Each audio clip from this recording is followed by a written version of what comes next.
নমস্কার, শুভ সকাল সবাইকে। আজ আমি নিয়ে চলে এসেছি লাউ চিংড়ির রেসিপি। লাউ চিংড়ি বানানোর জন্য কি কি উপকরণ লাগছে চলো তোমাদের দেখিয়ে দিই। প্রথমে তো এখানে আমি লাউটাকে ভালোভাবে কেটে ধুয়ে নেব।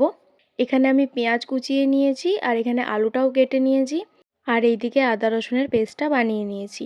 এবার চিংড়িগুলো এখানে আমি নুন আর হলুদ দিয়ে ভালোভাবে মাখিয়ে রেখেছিলাম। এবার একটা কড়াইয়ের মধ্যে সেখানে তেল দিয়ে আমি চিংড়িগুলো ভালোভাবে ভেজে নেব।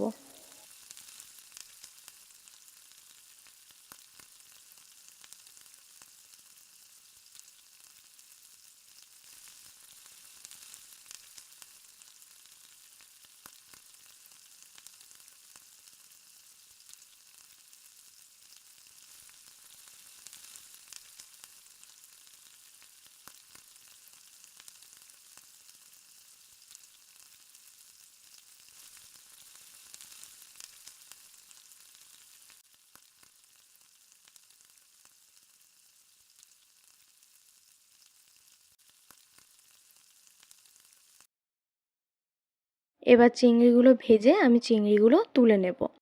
এবার সেই তেলেই শুকনো লঙ্কা, তেজপাতা, ফোড়ন আর সামান্য হিং দিয়ে আমি পেঁয়াজগুলো ভেজে নেব।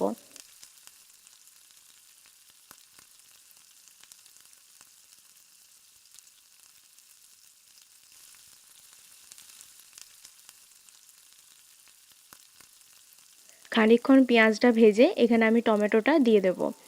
মিডিয়াম সাইজের আমি দুটো টমেটো এখানে দিয়েছি। পেঁয়াজটা টমেটোটা কিছুক্ষণ ভেজে এখানে আমি আলুটা দিয়ে দেব।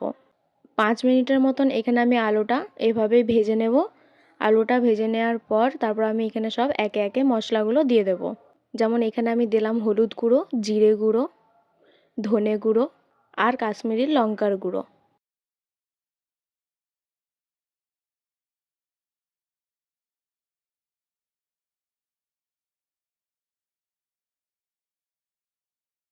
এভাবে কিছুক্ষণ ভেজে নেওয়ার পর এখানে আমি যে আদা রসুনের পেস্টটা করে রেখেছিলাম সেটা আমি এবার এখানে দিয়ে দেব।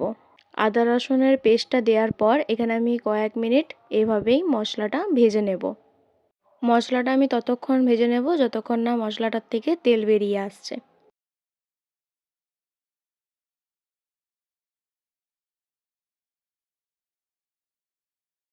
এবার আমি লাউটা এর মধ্যে দিয়ে দেব।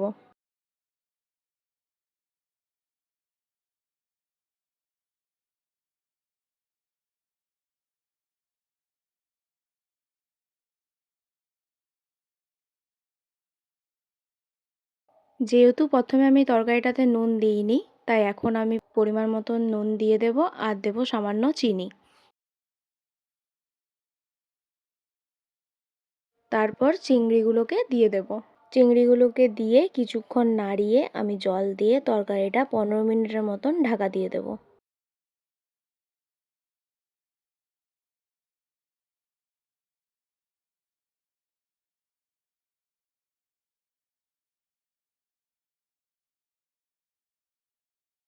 তারপর আর কিছুই না, 15 মিনিট পর ঢাকা খুলে ওপর থেকে গরম মশলার গুঁড়ো ছড়িয়ে নামিয়ে নিলেই রেডি লাউ চিংড়ি।